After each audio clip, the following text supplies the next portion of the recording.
Hi guys, welcome. This is your Sameer Kohli sir with the lecture number 2 of the topic called acid, bases and salts. अब acid, bases and salts के अंदर हमने lecture 1 में introduction about acid, bases and salts पढ़ा था. हमने पढ़ा था what are indicators. Indicators में 3-4 indicators का table बनाया था. कौन सा indicator acid डालने पे क्या होता है, base डालने पे क्या होता है. अगर मुझसे पूछो तो मैं भूल चुका हूं, बट तुमसे कोई पूछे तो तुमने नहीं भूलना. तुम भूल गए तो टीचर मार्क्स देना भी भूल जाएगा. अब फिर दोबारा एक बात बता देता हूं. देखो, अगर हमें यह पता चल जाए कि किसी के घर के अंदर क्या प्रॉब्लम चल रही है या उसके घर की क्या स्ट्रेंथ है, तो हम उससे डील कर पाएंगे. एसिड के अंदर मैंने लास्ट लेक्चर में भी बताया है और उसमें भी बताया है, फर्स्ट चैप्टर में केमिकल रिएक्शंस एंड इक्वेशंस में, जो HCl दिखने में ऐसा लगता है कि दोनों ने एक एक इलेक्ट्रॉन शेयर कर रखा है, उसमें एक्चुअली में ये कंडीशन होती है कि हाइड्रोजन बेचारा रो रहा होता है कि हाय, मैंने किसके साथ पार्टनरशिप कर ली, इसने तो मेरा इलेक्ट्रॉन पूरे का पूरा अपने पास कर लिया. देखो मेरी बात समझो, आप ले लो इलेक्ट्रॉन, इलेक्ट्रॉन लूज कर दो, उसमें कोई प्रॉब्लम नहीं है. दुनिया को दिखा रहे हो कि शेयरिंग कर रहे हैं और एक्चुअली में होल्ड करके बैठे हुए हो. तो यहां पर हाइड्रोजन दुखी है, यहां हाइड्रोजन दुखी है, बट ये केमिस्ट्री है, ये विश्व नहीं है. एलिमेंट्स का कोई भगवान नहीं होता. यहां से एक बंदा आया sodium. Sodium is a metal. मैं सिर्फ इस कॉन्फिडेंस से पढ़ा रहा हूं कि आपने मेरा फर्स्ट चैप्टर पूरा देखा है. First chapter chemical reactions and equations में मैंने टॉपिक से बाहर के भी कई चीजें कराई थी जो शायद अब हमें मिलनी चाहिए. तो सोडियम एक मेटल है जो कहता है KLm281. वो चिल्ला रहा है इलेक्ट्रॉन ले लो, इलेक्ट्रॉन, ऐसे आया है. पहली बात तो वो बोलता नहीं है, जब किसी को कुछ देना होता है ना, लेने वाले अपने आप आ जाते हैं. बट चलो, यहां पर नजर पड़ी क्लोरीन की, तो फटाक से क्लोरीन पहुंचा किसके पास, सोडियम के पास. और क्या बना, Na ने एक इलेक्ट्रॉन दे ही दिया, क्लोरीन ने एक इलेक्ट्रॉन ले ही लिया. डील यही साइन हुई थी, मैं देना चाह रहा हूं, तू लेना चाह रहा है. यहां पर दिक्कत क्या थी, डील ये साइन हुई थी कि शेयर करेंगे, बट होल्ड क्लोरीन का ज्यादा था. और अब हाइड्रोजन बेचारे को पड़ गई लात. अकेला हाइड्रोजन रोता रोता एक और हाइड्रोजन के पास आया. उसने कहा तू मेरे से एक शेयर कर ले, उसने कहा तू मेरा एक शेयर कर ले, और ये बन गया H2. ये मैंने तुम्हें एक हल्की हल्की सी बात बताई है. तो ऊपर से अगर देखा जाए तो मेटल जब भी एसिड के साथ रिएक्ट करेगा तो हाइड्रोजन निकलेगी. क्या निकलेगी, हाइड्रोजन. और ये मेटल, और ये कहां गया, नॉन मेटल, जिसमें इलेक्ट्रॉन्स का ट्रांसफर होता है, एक्सचेंज होता है. इस प्रकार के कंपाउंड को बोलते हैं salt. A compound formed by the exchange of electrons between two different ions is called salt. तो ऊपर से देखने वाले को लगेगा मेटल जब भी एसिड के साथ रिएक्ट करेगा, तो अब हल्की सी इंट्रोडक्शन हुई है सॉल्ट की. तो what is a salt? Salt is a compound between a metal and a non metal. Non metal, metal हमेशा इलेक्ट्रॉन्स लूज करता है, नॉन मेटल हमेशा इलेक्ट्रॉन्स गेन करता है. मेटल के जो आयंस होते हैं वो पॉजिटिव होते हैं, नॉन मेटल्स के जो आयंस होते हैं वो नेगेटिव होते हैं. पॉजिटिव आयंस को कटायंस बोलते हैं, नेगेटिव आयंस को अनायंस बोलते हैं. इन दोनों के कॉम्बिनेशन से बनने वाली चीज को क्या बोलते हैं, salt. A salt is a compound between a metallic ion and a non-metallic ion. A salt is a compound formed between a cation and a anion. What is a salt? Salt is a compound formed between a cation and anion. अगर मैं ये समझा पा रहा हूं तो. अब chemistry wise हम लोग चलेंगे. वो कहते हैं write down the proper properties of acids. What are the properties of acids? अब कुछ प्रॉपर्टीज पे आपकी अच्छी पकड़ हो जाएगी.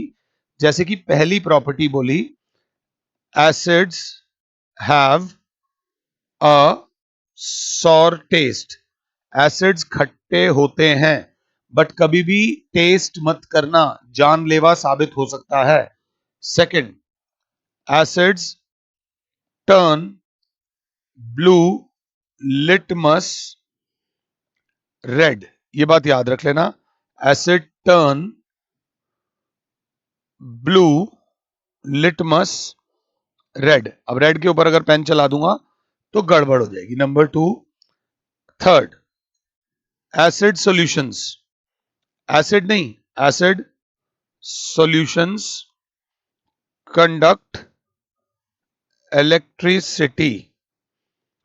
दे आर इलेक्ट्रोलाइट्स. बंदा पूछेगा क्यों, वैसे तो कोई पूछेगा नहीं क्यों.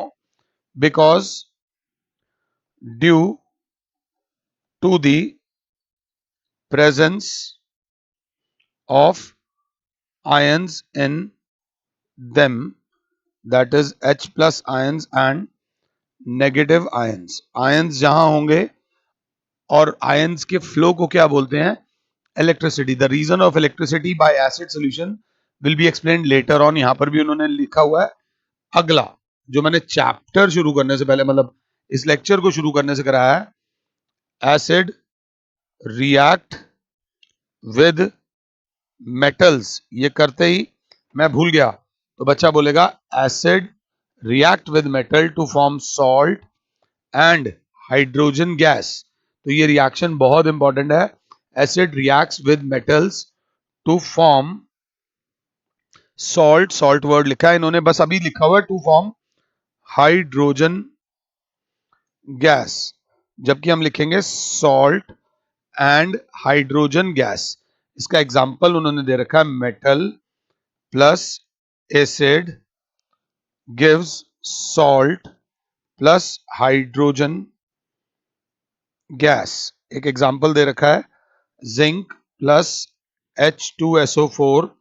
जिस बच्चे ने पहला चैप्टर पढ़ा है उसको chemical reactivity series, Lakhmir Singh के पेज नंबर 118 पे जो रिएक्टिविटी सीरीज दे रखी है, जिंक ऊपर है हाइड्रोजन से, तो जिंक आएगा और हाइड्रोजन को लात पड़ेगी, कंपाउंड बनेगा ZnSO4 plus H2. Zinc is a metal, ये लिक्विड फॉर्म में होता है, ये लिक्विड फॉर्म में बन जाएगा सॉल्ट, और हाइड्रोजन गैस इवॉल्व होगी. ये एक ऐसा रिएक्शन हो गया जिसमें evolution of gas takes place. और हाइड्रोजन गैस को अगर चेक करना हो वेदर इट इज हाइड्रोजन और नॉट, तो हमने लिया इसमें H2SO4, ऊपर से डाले जिंक के ग्रैन्यूल्स. ग्रैन्यूल्स मतलब छोटे छोटे टुकड़े, तो गैस निकली, हमें लगा हाइड्रोजन गैस निकली. उन्होंने कहा व्हाट इज द प्रूफ के हाइड्रोजन गैस निकली है. तो hydrogen gas burns with a pop sound, पट पट पट पट करके फटती है. तो that is why this gas is hydrogen. Activity दे रखी है, एक बार एक्टिविटी लिख लेना. अगला ध्यान से, बस हिंदी में एक बात ये लिख लेना, एसिड, ये बहुत इंपॉर्टेंट है. मेटल या मेटल का कोई भी compound kicks hydrogen. By chance कुछ लोग होते हैं जिनको बेवजह कोई लोग पसंद ही नहीं होते, यार मुझे ना आप पसंद ही नहीं और आपके मैं पीछे पड़ गया हूं. बहुत गलत होते हैं, ऐसे लोग होते हैं जो दूसरों को बुली करते हैं. तो लाइफ में ये बहुत बेकार होता है, केमिस्ट्री में बेकार होता है, नहीं होता, आई डोंट नो. मेटल को एसिड दिख गया तो हाइड्रोजन को लात पड़ेगी ही पड़ेगी.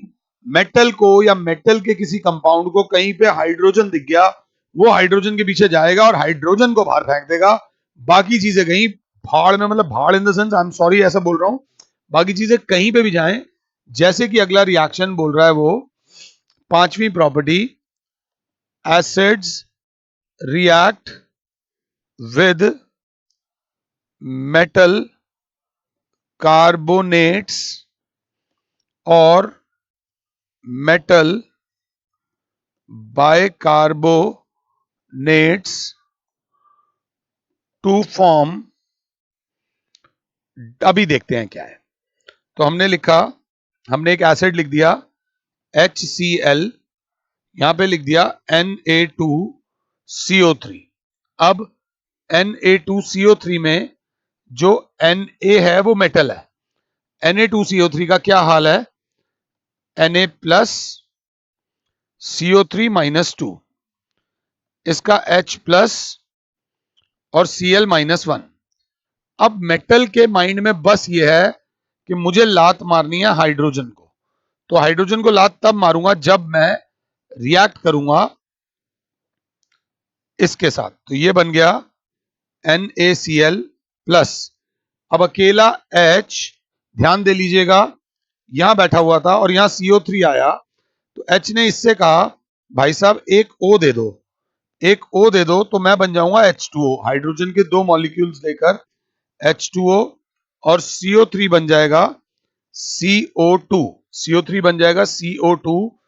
बैलेंस करने की बात आती है, so now the equation is perfectly balance if I am not wrong. बचा गएगा ऊपर से देखें तो क्या बन रहा है, मेटल कार्बोनेट रिएक्ट करा एसिड के साथ, तो NaCl is a salt plus H2O is water और प्लस कार्बन डाइऑक्साइड, प्लस क्या बना, कार्बन डाइऑक्साइड, जबरदस्ती नहीं, NaHCO3 प्लस HCl, तो बस दुश्मनी है मेटल की इस हाइड्रोजन से, तो बना लिया NaCl। अब ये H, इस H को कहता है चल यार H2, और इस CO3 से एक O ले लेते हैं, और क्या बन जाएगा CO2। तो भले ही मेटल कार्बोनेट हो या मेटल बाइकार्बोनेट, ये ध्यान से देख लेना, मेटल बाइकार्बोनेट को मेटल हाइड्रोजन कार्बोनेट भी बोलते हैं। Metal hydrogen carbonate plus acid react करा तो बना salt plus water plus carbon dioxide. हर वो चीज जो आपको कराई जाए, जो पढ़ाई जाए, जरूरी नहीं है कि वो चीज आसान ही होगी। कुछ चीजें फटाक से समझ आ जाती हैं, डिपेंडिंग अपॉन द चाइल्ड, आपके इंटरेस्ट के ऊपर भी होता है। किसी बच्चे को मैथ्स जल्दी समझ आता है, किसी को केमिस्ट्री जल्दी समझ आती है। अगर कोई चीज एक बारी में नहीं आ रही तो उसको 2 बार 3 बार ट्राई दो।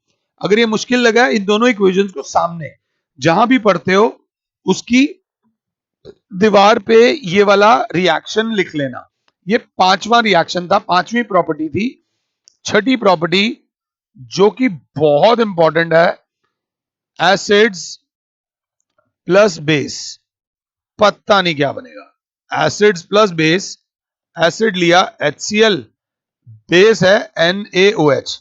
अब क्या करें, तो बच्चा कहेगा यहां पर भैया कलेश पड़ा हुआ है, टेंशन हो रखी है। सोडियम ने देखा, सोडियम इज अ मेटल, वो तैयार हो गया किसको लात मारने के लिए, एसिड वाले हाइड्रोजन के लिए, और बन गया NaCl। अरे भैया NaCl is a salt plus, अब ये H इस OH के साथ मिलकर बना लेगा भैया H2O, तो भैया ये क्या बन जाएगा, वाटर। ये क्या बन जाएगा, वाटर। ये दुनिया का सबसे इंपॉर्टेंट रिएक्शन है। अगर मैंने चैप्टर के शुरू में ये बताया हो, जो एसिड होते हैं बेस उसके एग्जैक्टली ऑपोजिट होते हैं, और बन गया सॉल्ट एंड वाटर। तो एसिड्स से टक्कर लेने वाले, एसिड्स के परम दुश्मन जो होते हैं वो होते हैं बेसिस। तो इस रिएक्शन को बोलते हैं न्यूट्रलाइजेशन, NEU। मैं NUE लिखता हूं, ये पता नहीं या तो मुझे कोई प्रॉब्लम है। NEUTRALISATION, neutralisation reaction. तो देखिएगा, the reaction between an acid and a base to neutralize each other's effect, leading to formation of salt and water is called फिर गलत लिख रहा हूं, NEU, न्यूट्रलाइजेशन रिएक्शन। इन रिएक्शंस को बोलते हैं न्यूट्रलाइजेशन रिएक्शंस। हर वो रिएक्शन जिसमें एक एसिड एक बेस के साथ रिएक्ट करके एक दूसरे को, अगर एसिडिटी ज्यादा हो रही है तो कुछ बेसिक ले लो, ताकि water is a neutral compound. क्या सॉल्ट न्यूट्रल होगा? क्या सॉल्ट न्यूट्रल होगा? इस रिएक्शन को तो न्यूट्रल बोल दिया, बट ये रिएक्शन अपने आप में बहुत ज्यादा इंपॉर्टेंट है। इंपॉर्टेंट नहीं है, ये रिएक्शन बहुत ज्यादा इंपॉर्टेंट है। तो समझना, मैंने बोला acid plus base always gives salt and water. Please ध्यान देना, मैंने एक एसिड लिया लाल वाला दिल, मैंने एक बेस लिया हरे वाला दिल, दोनों का साइज सेम है, तो बच्चा बोलेगा बनेगा ऐसा, बनेगा ऐसा। ये अभी हम इसे चैप्टर में आगे पढ़ेंगे। ये प्लस बनेगा H2O, तो इसको बोलेंगे, फिर गलत, एक न्यूट्रल के स्पेलिंग ही गलत लिख रहा हूं, पता नहीं क्या हो गया। इसे बोलेंगे NEU, neutral salt.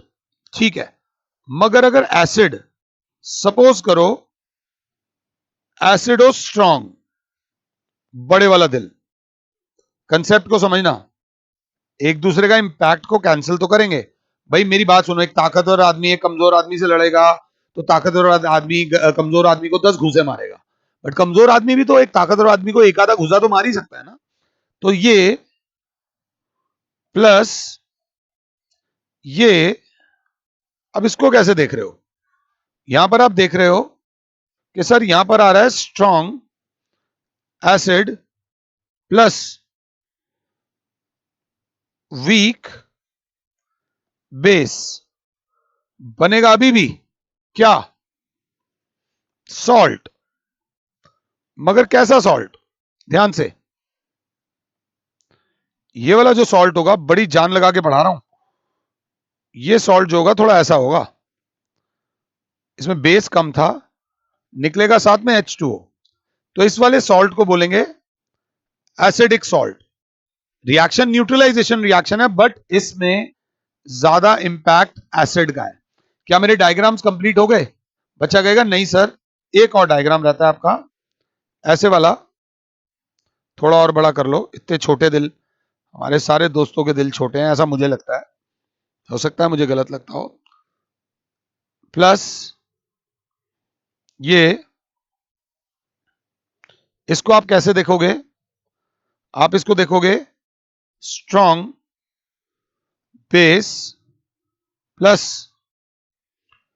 Weak acid. ऐसा नहीं वो एसिड वीक है, बट सामने वाला इतना बड़ा है इसलिए वीक बोलना पड़ रहा है। अब जो सॉल्ट बनेगा वो ऐसा सॉल्ट बनेगा, अगर मैं समझा पा रहा हूं तो। I tried my level best. ये सॉल्ट बनेगा, इस सॉल्ट को बोलेंगे बेसिक सॉल्ट प्लस वाटर। इसमें मैंने आपके काफी कंसेप्ट्स को क्लियर कर दिया है। इस रिएक्शन को न्यूट्रलाइजेशन रिएक्शन बोलते हैं, यस, बट क्या all salts are neutral? No, there are different types of salts, जो हम आने वाले चैप्टर में पढ़ेंगे। तो इसमें आप तीन चीजें, अगर आप एक्चुअली में अपने नोट्स बनाना चाहते हो तो यहां पर लिखोगे when acid and base of equal strength combine, they form a neutral salt. When a strong acid combines with a weak base, an acidic salt is formed. And when a weak acid combines with a strong base, basic salts are formed. So salts are the compounds between metals and non-metals, but all salts are not neutral. ये बात याद रख लेना. और सारे salts खाने वाला नमक नहीं होते. 1,00,00,000 तरीके के salts हैं, जिनमें से एक नमक है NaCl, जिसको खाया जा सकता है. कई नमक जहरीले होते हैं, जहर होते हैं. Potassium cyanide is a salt, और वो खाते ही खत्म. तो सॉल्ट्स एडिबल नहीं होते. एक या दो सॉल्ट्स होते हैं जो खाने पे शरीर को नुकसान नहीं होता, और शरीर को वो सॉल्ट्स चाहिए होते हैं. खैर, अब इसको आगे पढ़ेंगे. आगे मैं आपको बता दूं, कहीं आपने पढ़ा हो acids react with metal oxides. ये प्रॉपर्टी अभी बता रहा हूं. अभी मैंने इस प्रॉपर्टी से एकदम जंप करके मैं 8वीं प्रॉपर्टी पे आ गया.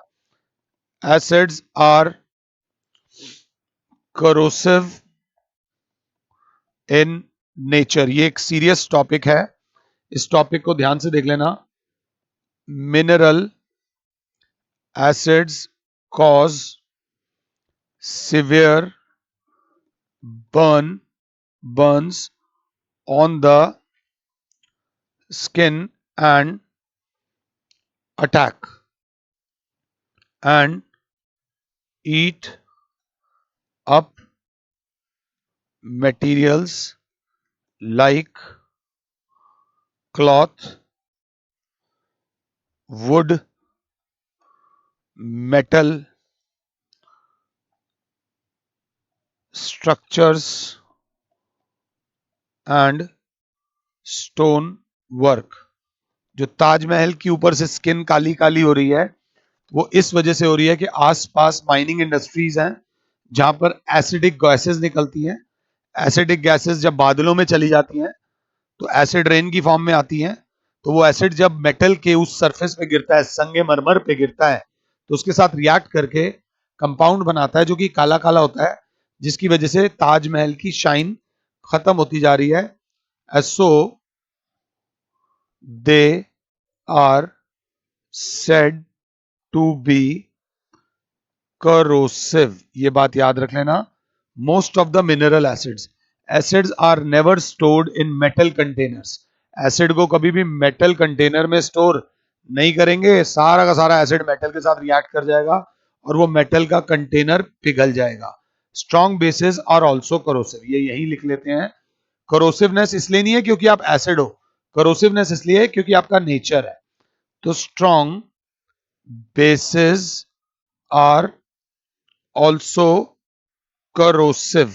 और आपको एक और बात बता दूं, ये जो मेटल होते हैं और जो नॉन मेटल होते हैं, नॉन मेटल के ज्यादा रिश्तेदार एसिडिक होते हैं, मेटल के ज्यादा रिश्तेदार बेसिक होते हैं. रिश्तेदार बोले तो मेटल ऑक्साइड्स और मेटल हाइड्रोक्साइड. हाइड्रोक्साइड तो बोलते ही OH आ गया.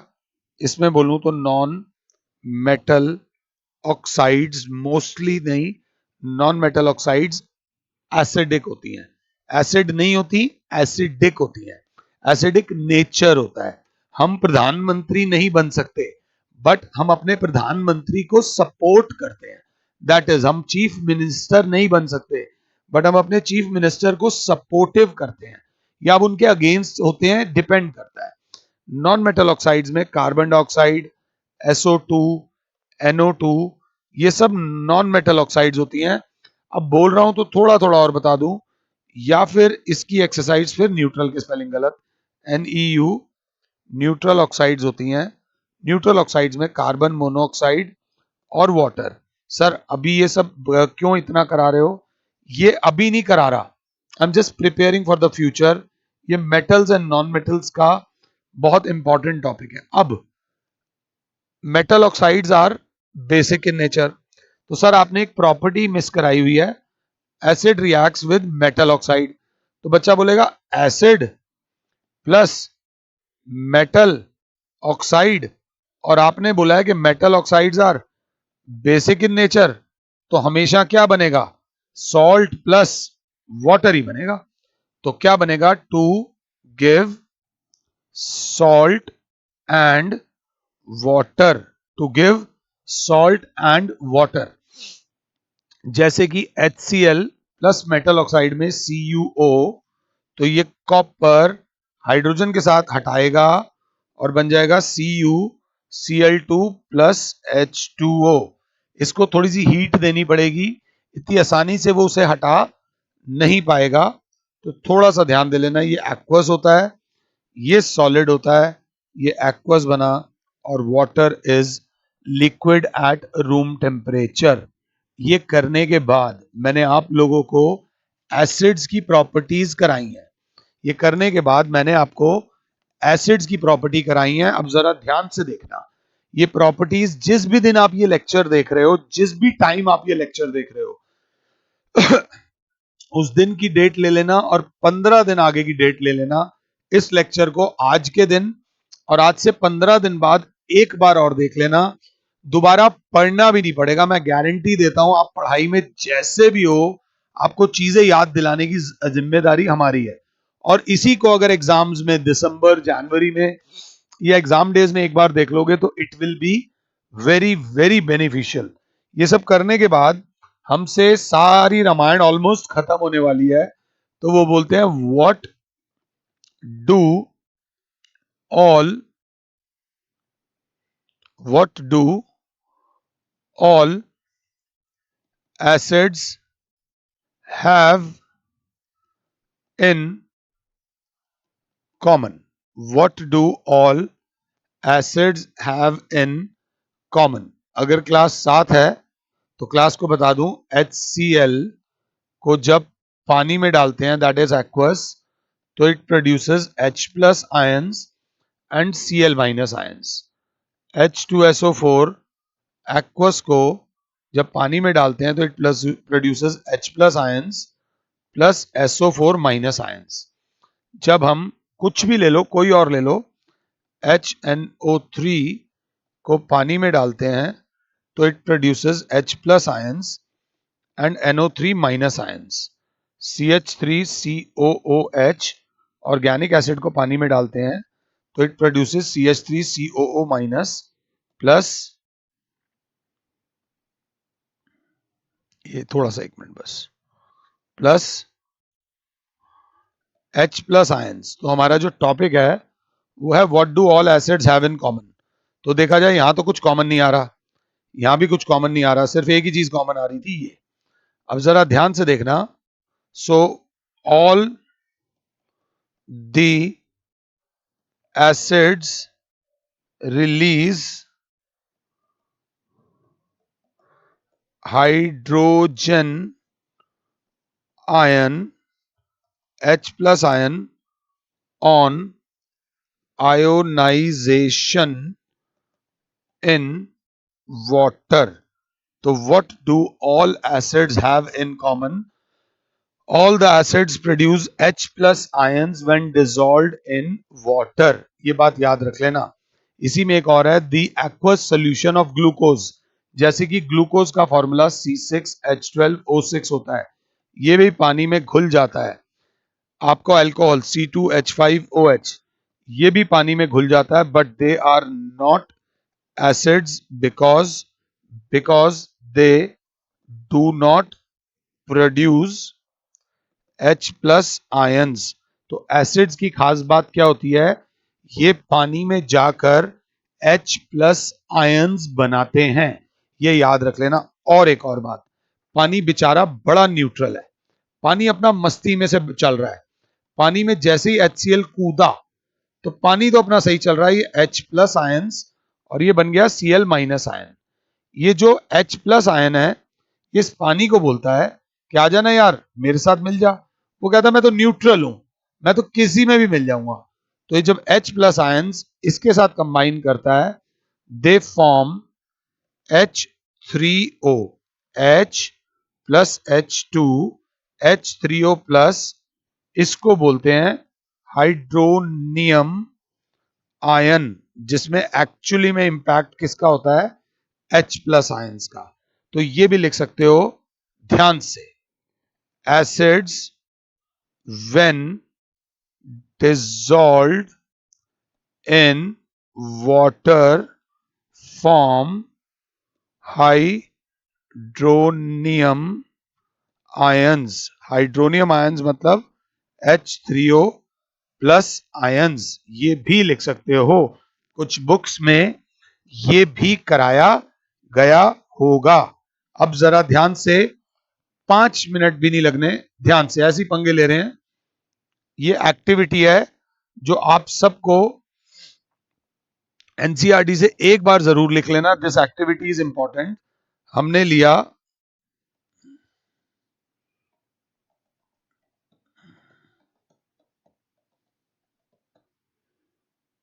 ध्यान दे लीजिएगा, पहले 2 डायग्राम्स बना लूं एक जैसे ही।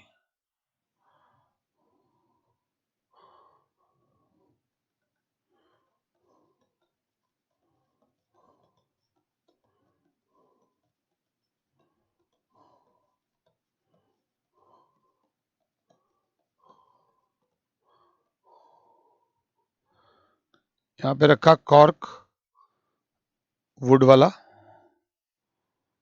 यहां पे भी रखा, थोड़ा सा और बड़ा बना लेते हैं।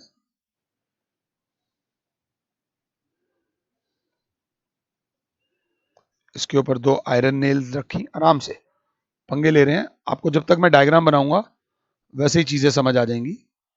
ये आयरन नेल्स हैं, सेम अपरेटस, आयरन नेल्स अगर साथ हो तो आयरन नेल्स को कनेक्ट करा स्विच से जो कि क्लोज्ड है, मतलब करंट जा रहा है। और यहां पर एक बल्ब रखा, ये पॉजिटिव ये negative, current flows from positive terminal to negative terminal. Same अभी करंट जा रहा है बट अभी डायग्राम इनकम्प्लीट है। यहां पर फिर करंट जा रहा है, positive negative positive negative positive negative, और यहां पर बल्ब रखा और इसके अंदर है डाइल्यूट HCl, और ये जो है आयरन नेल, और इसके अंदर जो है ग्लूकोज सॉल्यूशन है। और जब इन दोनों में से करंट पास कराया तो देखा जिसके अंदर हाइड्रोक्लोरिक एसिड था वो बल्ब ग्लोज, और ये वाला बल्ब डज नॉट ग्लोज। क्यों नहीं ग्लो करा? क्योंकि HCl में आयंस मूव कर रहे थे, मतलब इलेक्ट्रिसिटी कंडक्ट हो रही थी। ग्लूकोज सॉल्यूशन में आयंस मूव नहीं कर रहे थे, इसलिए वो ग्लो नहीं कर रहा था। आगे पूछा गया है strong acids and weak acids. मैं आपको बता चुका हूं what are strong acids. Strong acids वो होंगे, अगर ध्यान से देख लो, स्ट्रॉन्ग एसिड्स और वीक एसिड्स, बाई चांस पीछे मिस ना हो गया हो, स्ट्रॉन्ग एसिड्स और वीक एसिड्स। देखते हैं, एसिड का जो मेन कर्तव्य है वो है हाइड्रोजन आयंस बनाना। तो are those acids which form large number of hydrogen ions। Hydrogen ions मतलब H प्लस आयंस, और हाइड्रोनियम आयंस। हाइड्रोनियम आयंस मतलब H3O plus ions on ionisation in water. Please ध्यान से देख लेना, ये डेफिनेशन ज्यादा इंपॉर्टेंट है। और फिर वो पूछेगा इसका एग्जांपल, मतलब आगे, दे डिसएसोसिएट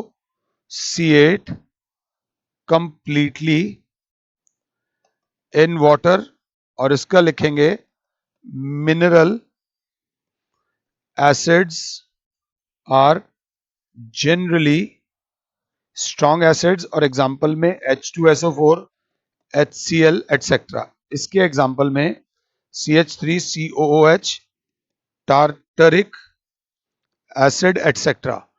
डेफिनेशन बिल्कुल, यहां क्या लिखोगे, are those acids which produces less number of H plus ions on ionization in water. They dissociate partially or organic acids are usually weak acids. ये बात याद रख लीजिएगा. अगला जो बच्चे गलती करते हैं, बहुत बड़ी गलती करते हैं, हम इसे हल्के में ले लेते हैं. Uses of mineral acids. भैया आपके हर पेपर में 7 से 8 नंबर के यूजेस पूछे जाते हैं, chemistry, physics as well as bio. ये बात याद रख लेना. Uses of mineral acids in industry. तो थोड़ा सा ध्यान से देख लेना, मैं लिखवाऊंगा शॉर्ट फॉर्म में ही. सल्फ्यूरिक एसिड, क्या लिखा हुआ है? Sulphuric acid. सल्फ्यूरिक एसिड को किंग ऑफ ऑल केमिकल्स बोलते हैं. ये मैं ऐसे ही आउट ऑफ द कोर्स करा रहा हूं, बट तुम्हें पता होना चाहिए, क्राउन भी बना के दे दिया है. It is the king of all chemicals. It is used in the manufacture of fertilisers. अब समझ लो किसानों के कितना काम आता होगा. पेंट्स. अब पेंट देख लो कितने तरीके का होता है, घर, परिवार, गाड़ी, साइकिल, स्कूटर, हर चीज पे लगता है. डाइज, अलग अलग केमिकल्स, कपड़ों पे कलर. प्लास्टिक्स, कितने अलग तरीके के प्लास्टिक्स हम लोग यूज करते हैं. सिंथेटिक फाइबर्स, आजकल अलग अलग तरीके के कपड़े आ रहे हैं. Detergents, explosives, bomb bomb, and car batteries. अब आप लगा लो ये अकेला एसिड कितनी ज्यादा जगह पर काम आता है. Second acid nitric acid, HNO3. ये थोड़ा सा ना, इसका बिहेवियर थोड़ा सा नॉर्मल एसिड से अलग है, तो हम अभी इससे बच बच के चले हैं. It is used in making fertilisers. Explosives like TNT.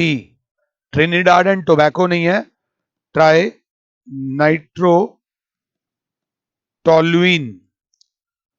Dies, plastics.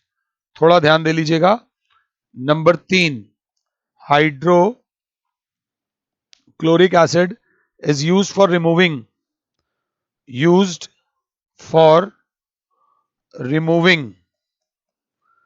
oxide film from steel objects. Steel objects में जो वो डार्क हो जाते हैं उसको साफ करने के काम आता है.